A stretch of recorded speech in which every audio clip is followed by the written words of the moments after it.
Do you think they make any moves in season? You know, he likes to say he got these draft picks and he's going to turn them into players. I Is there anything that you're watching by way of a trade? We're fewer than 5 weeks away from the deadline. Cowboys doing something to try to become a little more competitive this year, primarily on defense, where it seems like they need help. Yeah, I think there's a possibility always. You never rule that out with Jerry Jones. Who they would get, I don't know. It would have to be defensive players, Mike. You know, Dak Prescott is right now going to be 2024 Joe Burrow. He's going to win comeback player of the year. He's putting up great numbers. Nobody's noticing because the Cowboys haven't played very well defensively. They're 32nd all across the board, 31st in scoring, 32nd yards, 32nd passing yards, 32nd third down defense. They're just terrible on defense, and they're so bad on defense. No one is noticing what Dak Prescott is doing. He's playing at an MVP level like Joe Burrow was last season. He's going to win if he stays healthy, comeback player of the year. And what else is he going to win? Probably nothing. They're probably not going to make the playoffs. So to your point, Mike, I think they see what happens over the next 3 to 4 weeks. How many of these games they win? Do they feel like they're in it? If they feel like they're in it at the end of October, yes, I could see them making a trade for a defensive player to help them get better defensively. And they'll have some guys coming back. Overshawn will probably come back at some point. Bland's probably going to get fully healthy where he's out there fully healthy. Diggs should get better with that knee every week. So there's a chance that they could get better defensively, but they're going to have to stay in it for the next 3 to 4 weeks, which I think is going to be tough to do. What was the story on Diggs at the end of the day? He didn't start. I saw something yesterday that it was for reasons, as he said, off field. I still haven't gotten a clear picture as to why he didn't start and where everything stands, because frankly, no one has been exposed more on that team, given the departure of Micah Parsons, than Trayvon Diggs. Yeah, there's no question about that. And I think the knee was playing a little bit into that too, Mike, but it was for disciplinary reasons. We don't know exactly why. On-field issues and off-field issues. Was that being late to meetings? Was it not showing up or something? That we don't know exactly what it was. Wearing a Micah Parsons jersey to work. How about that? A Green Bay one. Jersey to work. Yeah, it could be that. Yeah, that's his best friend. And I know there was some hurt there when Micah was traded because, you know, Diggs loves Micah and they were really close. And I know that hurt. So, yeah, this is his last year. Look, you see his contract. This is his last year in Dallas. The Cowboys are going to cut him, move on after this season. Is that knee going to get better? Or is he done? I mean, the damage that's been done to that knee and the surgeries that he has had, I don't know that how much better that knee's going to get. It's obviously affecting his play now.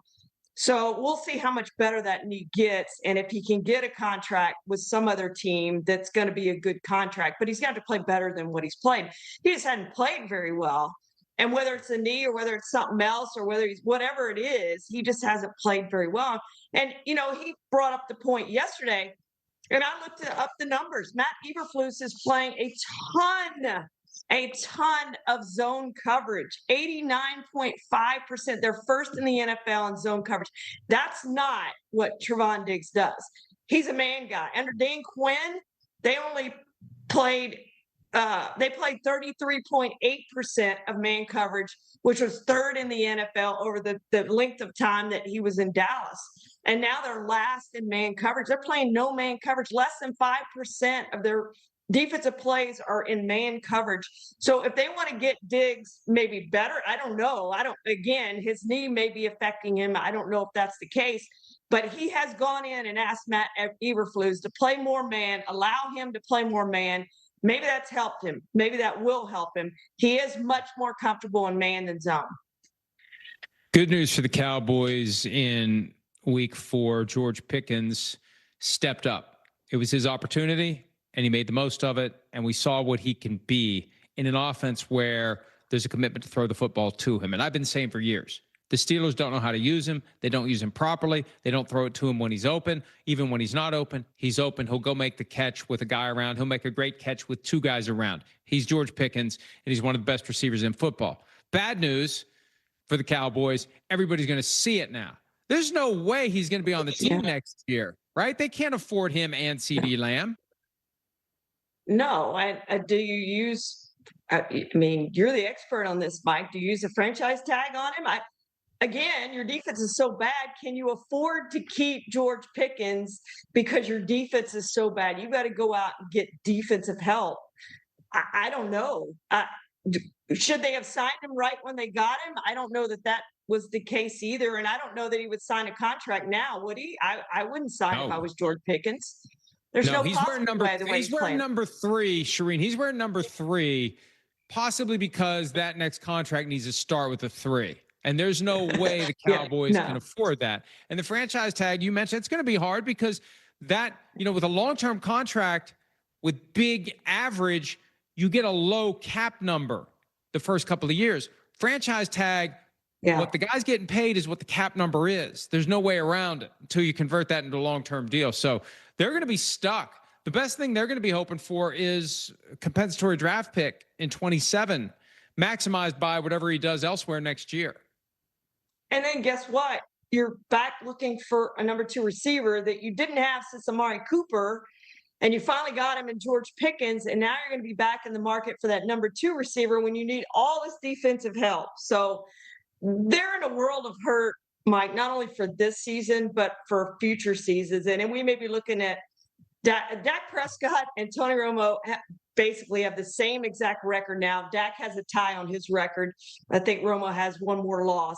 And then their postseason record is almost exactly the same, 2-4 for Romo and 2-5 for Dak.